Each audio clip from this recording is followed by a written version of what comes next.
إن الحمد لله نحمده ونستعينه ونستغفره ونعوذ بالله تعالى من شرور أنفسنا ومن سيئات أعمالنا. من يهده الله فلا مضل له ومن يضلل فلن تجد له وليا مرشدا.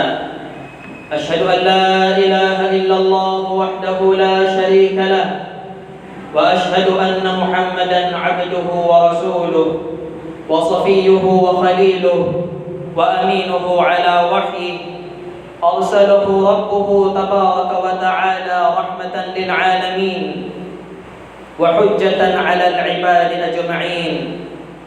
فصلوات الله وسلامه عليه وعلى آله وأصحابه ومن تبعهم بإحسان إلى يوم الدين. ثم أما بعد، فيا عباد الله، اتقوا الله حق التقوى، اتقوا الله في السر والعلن، اتقوا الله في أقوالكم وأعمالكم، حيث أن ربكم أمركم بذلك فقال جل شأنه: يا أيها الذين آمنوا اتقوا الله حق تقاته ولا تموتن إلا وأنتم مسلمون. ونبيكم صلى الله عليه وسلم قال: اتق الله حيثما كنت وأتبع السيئة الحسنة تمحها وخالق الناس بخلق حسن، أو كما قال صلى الله عليه وسلم. Mga alipin at likod ng Allah subhanahu wa ta'ala, mga Muslim, mga mu'min, ating katakutan ng Allah subhanahu wa ta'ala ng tunay at tapat na pagkatakot. Katakutan natin ng Allah, ang Rabbul Alamin, sa ating mga salita, sa ating mga kilos, sa ating mga gawain. Ating katakutan ng Allah subhanahu wa ta'ala sa loob ng masjid, sa labas ng masjid. Ating katakutan ng Allah subhanahu wa ta'ala saan man tayo naroong lugar, saan man tayo naroong panahon. وَتَزَوَّدُوا فَإِنَّ خَيْرَ الزَّادِ التَّقْوَى وَاتَّقُونِ يَا أُولِي الْأَلْبَابِ. Kayo ika ay magbaon, maghanda. Tunay na ang pinakamainam at pinakamabuting baon at paghahanda na babaunin ng isang Muslim, babaunin ng isang Muslima bago pa man siya pumunta at dumating sa kanyang libingan, at higit lalo sa kabilang buhay. At taqwa ay ang pagkatakot sa Allah subhanahu wa ta'ala, ang pagsasagawa ng mga bagay na ikinatutuwa, ikinagagalak at ipinagutos ng Allah subhanahu wa ta'ala, ang paglayo, ang pangingilag sa mga kasalanan, mga salita at kilos na ipinagbawal at ikinagalit ng ating Panginoong Allah, ipinagbawal ng ating mahal na propeta sallallahu alaihi wasallam. Ang ating tatalakayin sa napakaiksing oras, napakaiksing panahon, ay napakahalaga at importanteng paksa na marapat pakatalinuhan, maunawaan ng bawat isa sa atin, at maituro sa ating pamilya, sa ating mga asawa, sa ating mga anak, sa ating mga kapitbahay. An Abdullah bin Umar radiyallahu anhuma qala Rasulullah sallallahu alaihi wasallam: buniyal Islamu ala khamsin, shahadati an la ilaha illallah wa anna Muhammadan Rasulullah wa iqamis salati wa ita'iz zakah wa hajjil baiti wa sawmi Ramadan. Muttafaqun alayh.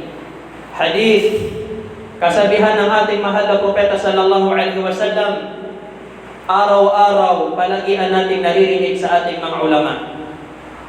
Nagmula sa salaysay ni Abdullah bin Umar, kalugdan nawa sila ng Allah, aking ika narinig ang sugo ng Allah subhanahu wa ta'ala ng kanyang sinabi: buniyal Islam, itinatag, itinaguyod ang Islam sa pamamagitan, sa tulong ng 5 haligi.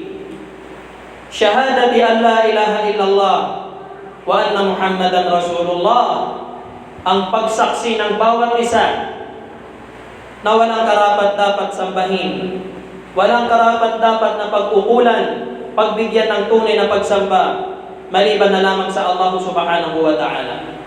Wa anna Muhammadan abduhu wa anna Muhammadan Rasulullah, at ang pagsaksi na si Muhammad sallallahu alaihi wasallam ay sugo at alipin ng Allah subhanahu wa ta'ala.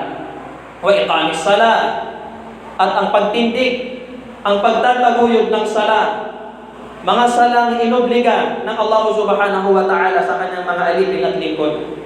Wa itaiz zakah, ang pagbibigay ng karampatang kawang-gawa sa mga taong may kakayahan. Wa hajjil bait, ang pagsasagawa ng hajj, ang pagdalaw, ang pagsasagawa ng pilgrimahe sa banal na bahay ng Allah subhanahu wa ta'ala.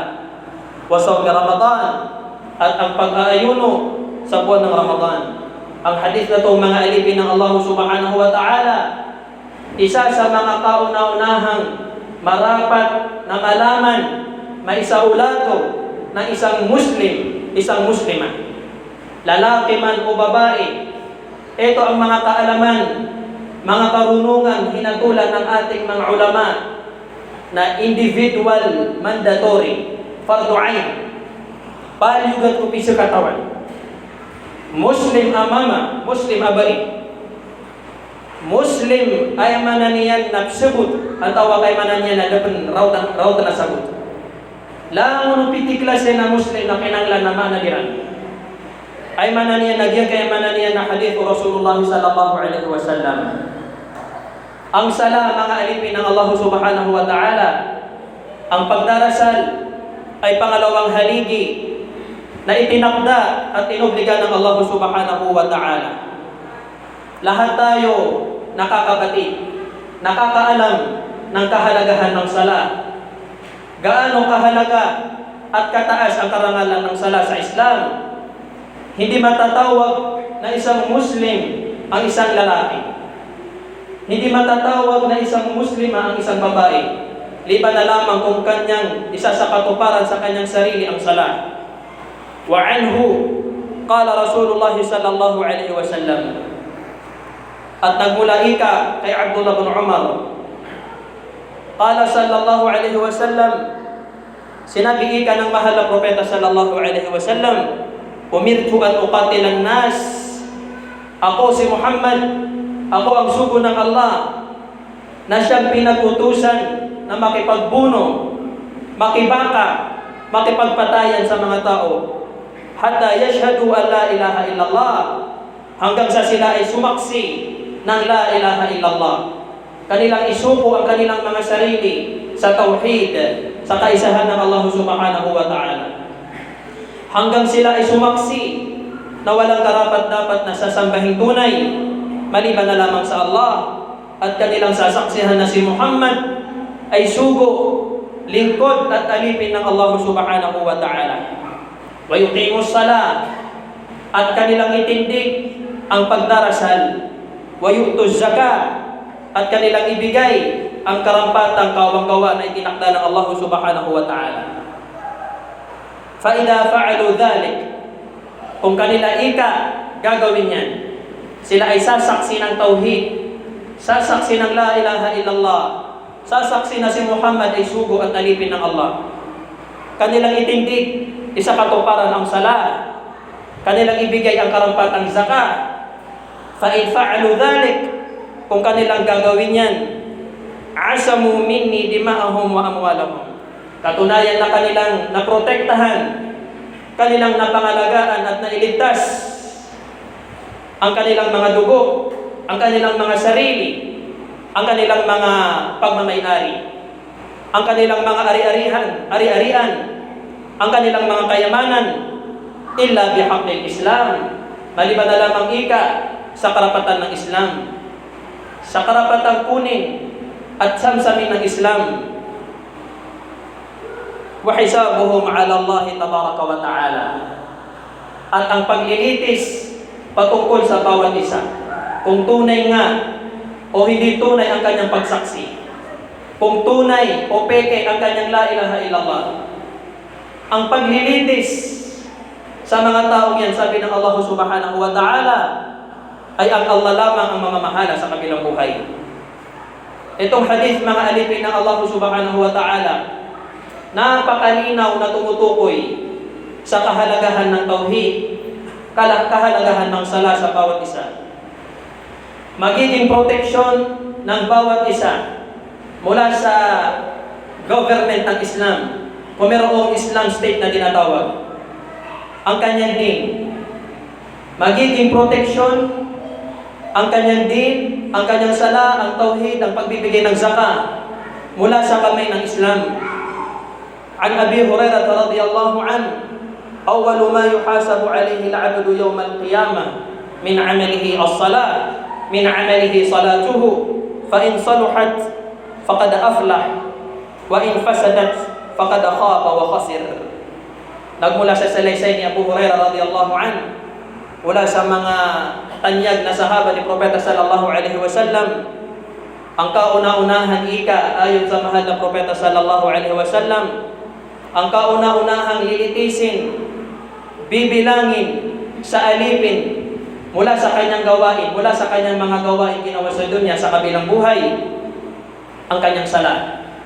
Ang kanyang salatul subh, ang kanyang salatul dhuhr, ang kanyang salatul asr, salatul maghrib, salatul isya.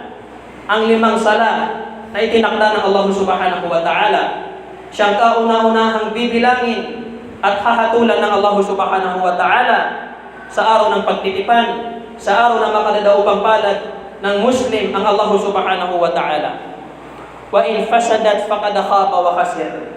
Kung ito man ika ay magiging tagumpay, kung ito man fa in saluhat faqad aflah, kung ito man ay papasa sa pagbibilang ng Allah subhanahu wa ta'ala, katunay na siya ay magtatagumpay, siya ay mananalo at magwawagi. Wa in fasadat faqad khaba wa khasir. Sa kadaupang palad, sa kasamaang palad, kung ito ay babagsak, kung ito ay magkukulang at masisira, faqad khaba wa khasir. Tunay na siya ay magiging talunan at mapapabilang sa mga taong nangalugi sa kabilang buhay. Ang taong nanalo ay siyang nanalo sa kabilang buhay. Nailigtas niya ang kanyang sarili sa nar at siya ay pinapasok ng Allah subhanahu wa ta'ala sa Jannah. Faman zuhziha 'anil nari wa udkhila al-jannata faqad faz. Sino man ika ang iligtas sa nar, palabasin ng Allah subhanahu wa ta'ala sa nar at ipasok sa Jannah, faqad faz. Tunay na nagtagumpay at nanalo. Mga minamahal na kapatid sa Islam, paalala para sa aking sarili at sa inyong lahat, mga alipin ng Allah subhanahu wa ta'ala. Ang sala, siyang kauna-unahang pananagutan ng isang Muslim, ng isang Muslima sa kabilang buhay. Ang mga taong masasadlak sa nar, papasok sa nar, makikilala sila, mamumukhaan sila ng mga taong nasa nar. At magtatanong ang mga taong nasa nar, ma salakakum fi saqar? Bakit kayo ika nasadlak? Bakit kayo naipasok sa nar? Qalu lam nakum minal musallin. Ang unang sasabihin ng mga taong yan, ang unang gawain na kanilang mababanggit, na kanilang naiwan at hindi nabigyan ng pagpapahalaga at importansya, qalu lam nakum minal musallin.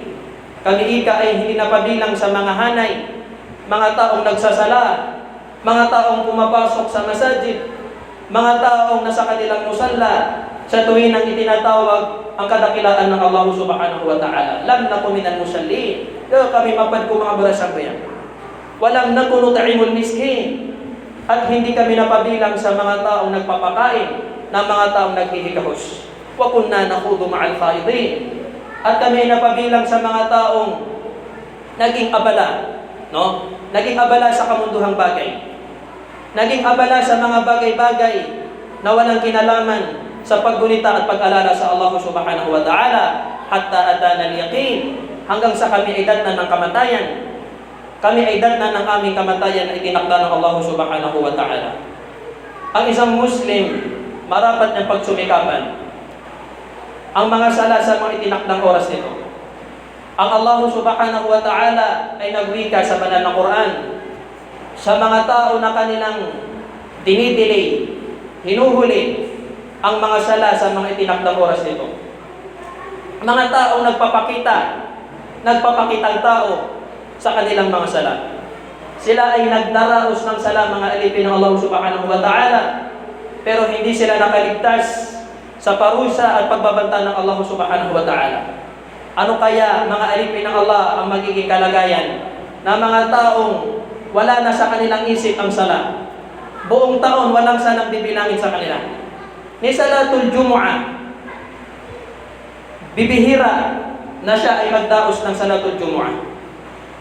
Fawailun lil musallin, kapuksaan sabi ng Allah subhanahu wa ta'ala sa mga taong musallin, mga taong nagdadasal, mga taong nagsasabayan, alladhina hum an salatihim sahun.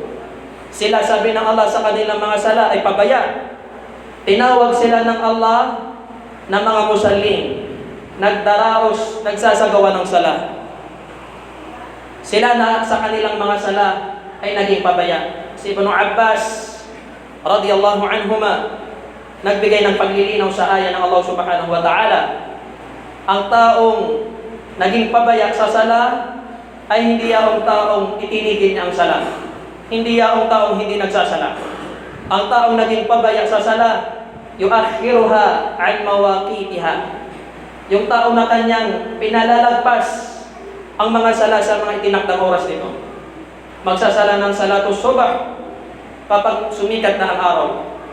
Magsasala ng salatul dhuhr kapag malapit ng dumating ang salatul asr. Yan ang taong naging pabaya sa kanyang sala.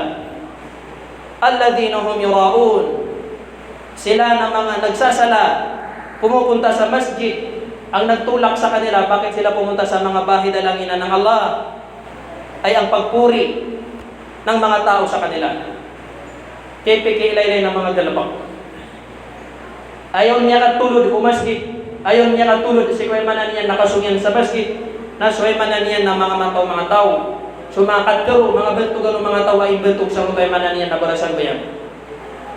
Ang ikhlas, mga alipin ng Allah subhanahu wa ta'ala, ay marapat sa bawat gawain na gagawin ng isang Muslim. Ito man ay malaki at maliit, hayag, lingid na gawain ng isang Muslim. Marapat na magkaroon ng ikhlas ang bawat gawain. Ang Allah subhanahu wa ta'ala ay nagwika sa surah Maryam, فَخَلَفَ مِنْ بَعْدِهِمْ خَلْفٌ أَضَاعُوا الصَّلَاةَ وَاتَّبَعُوا الشَّهَوَاتِ فَسَوْفَ يَلْقَوْنَ غَيًّا. Sa pinakamagaan at pinakamalapit na Tagalog nito, mga alipin ng Allah, at sumunod sa kanila at nagsiratingan ang mga huling henerasyon pagkatapos nila. Ada'u salat, kanilang pinabayaan ang sala na ipinagutos ng Allah subhanahu wa ta'ala. Wattaba'u syahawat, at kanilang sinunod ang kanilang mga sariling pagnanasa, ang kanilang mga luho, ang kanilang mga kagustuhan. Fasawfa yalqawna ghayya, tunay sabi ng Allah subhanahu wa ta'ala, sila ay isasadlak, sila ay itatapon, ipapasok sa kayya.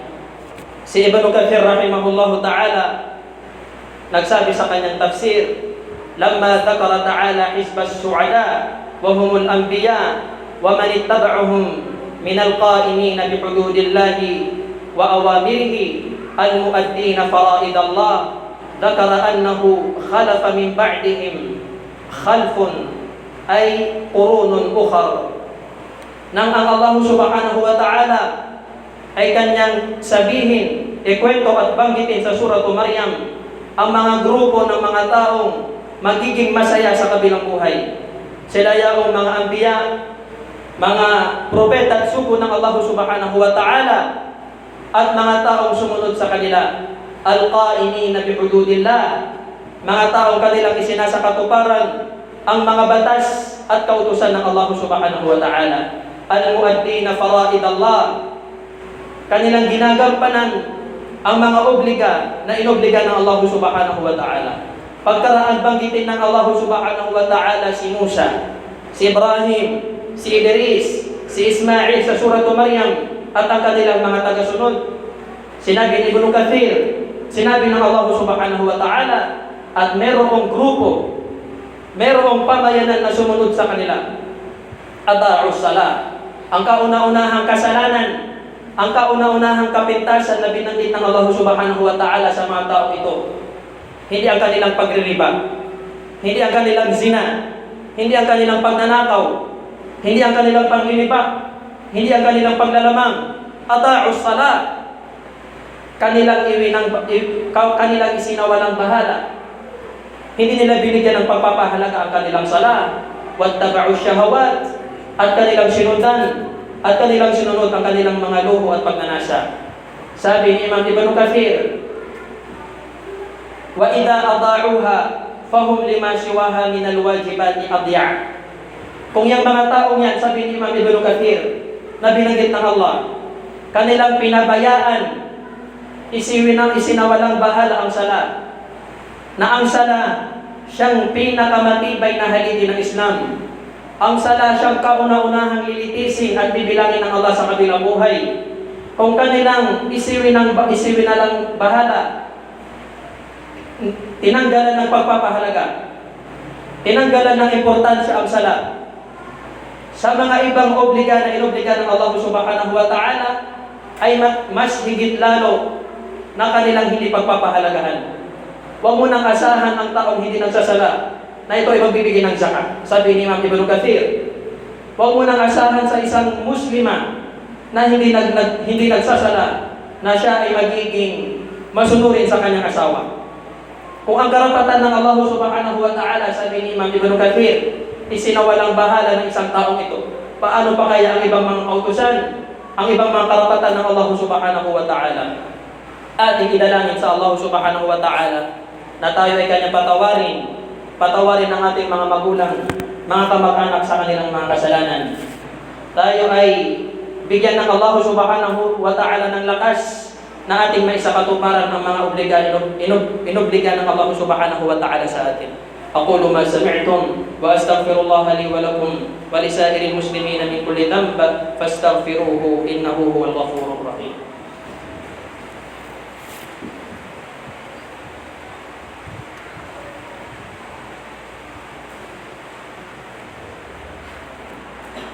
الحمد لله حمدا طيبا مباركا فيه كما يحب ربنا ويرضى ثم الصلاة والسلام الأتمان الأكملان على خير خلق الله وعلى آله وأصحابه أجمعين فيا عباد الله اتقوا الله حق التقوى عن جابر بن عبد الله رضي الله عنهما قال رسول الله صلى الله عليه وسلم إن بين الرجل والشرك والكفر ترك الصلاة أخرجه مسلم. Ating wakasan, mga alipin ng Allah subhanahu wa ta'ala, ang ating khutbah sa isang babala, pangusap na iniwan ng ating mahal na propeta sallallahu alaihi wasallam. An Jabir bin Abdullah, nagmula ika sa salaysay ni Jabir bin Abdullah radiyallahu anhu.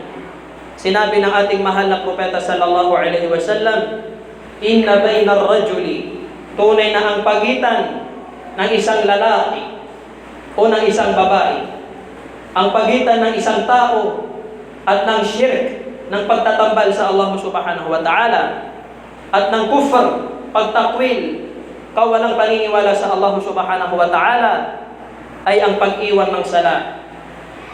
Faman tarakaha faqad kafar, sa isang riwaya, sino man ika ang kanyang iwan ang sala na itinakda ng Allah subhanahu wa ta'ala, inobliga at ipinagutos ng Allah subhanahu wa ta'ala, katunayan na siya ay nagtakwil sa Allah subhanahu wa ta'ala. Siya ay mapapabilang sa mga taong nagtakwil sa Allah, nagtakwil kay Muhammad, nagtakwil sa kabilang buhay.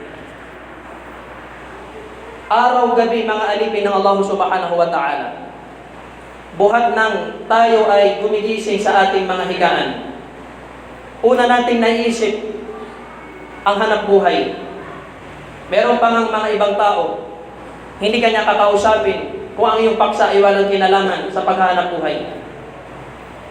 Bawat isa, Muslim, hindi Muslim, problema niya sa buhay, sa pang-araw-araw na problema, ay ang paghahanap ng rizki ng Allah subhanahu wa ta'ala.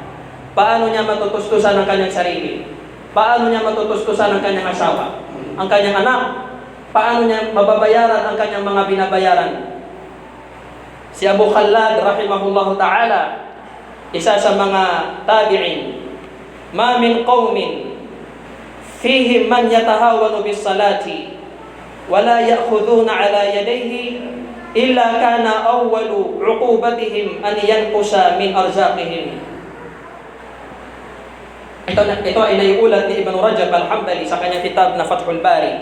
Ma min qawmin, wala ikang mga pamayanan, walang mga grupo, walang pamilya, walang bahay, na merong makikitang tao, merong tao na naninirahan sa bahay na yun, merong tao na nananatili sa lugar na yun, yatahawanu bis salah, siya ay naging pabaya sa kanyang sala, walang pagpapahalaga sa kanyang sala, at ang mga tao doon sa bahay, la ya'khuduna ala yaday, hindi nila inaakay ang tao na yun tungo sa sala, hindi nila pinag-uutusan ang tao na yun sa sala, illa kana awwalu 'uqubatihim, liban na lamang na ang magiging kauna-unahang parusa, pagsubok na ipapataw sa kanila ng Allah subhanahu wa ta'ala, ay mabawasan, makulangan ang rizki, ang tustos na igagawad sa kanila ng Allah subhanahu wa ta'ala.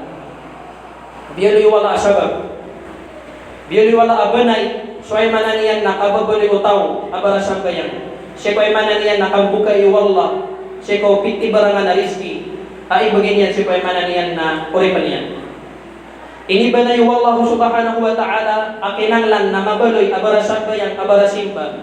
Suay mananiyan na tao, siya ko kakwaan yan, kasawitin yan siya ko'y mananiyan na mga kalbihan, ago mga rizki wallahu subhanahu wa ta'ala.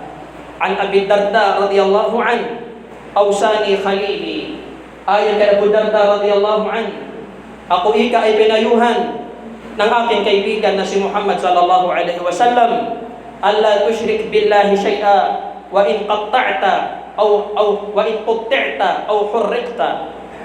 Ako ay pinayuhan ni Propeta sallallahu alaihi wasallam, ya Abu Darda, la tushrik billah, huwag ka ika magtatambal sa Allah.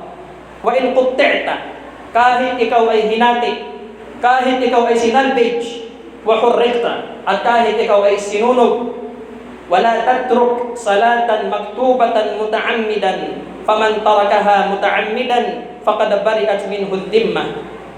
Ya Abu Darda, huwag mong iiwan ang isang salang obligado, salatan maktubatan. Huwag mong iiwan ang salatul dhuhr, salatul asr, salatul isha.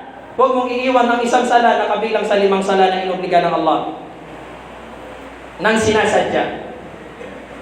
Faman tarakaha muta'ammidan, sino man ika ang iwan niya ang sala na sinasadya, siya ay nasa matinong pag-iisip, walang valid na rason sa pag-iwan niya ng sala, faqad bari'at minhu dhimma, tunay na nawala ang dhimma niya sa Allah, nawala ang kanyang proteksyon sa Allah subhanahu wa ta'ala, nawala ang kanyang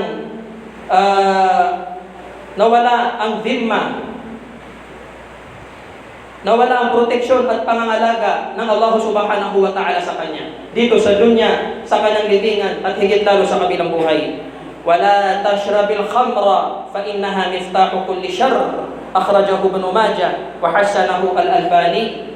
At huwag kang iinom ng alak, huwag kang iinom ng nakakalawang inumin, nakakalawang droga, fa innaha miftahu kulli syarr, sapagkat ya Abu Darda, ang alak at ang mga tumutulad ditong mga inumin at mga gamot, miftahu kulli syarr, susi ng bawat kasamaan, susi ng zina, susi ng pagnanakaw, susi ng pangalunya, padaraya.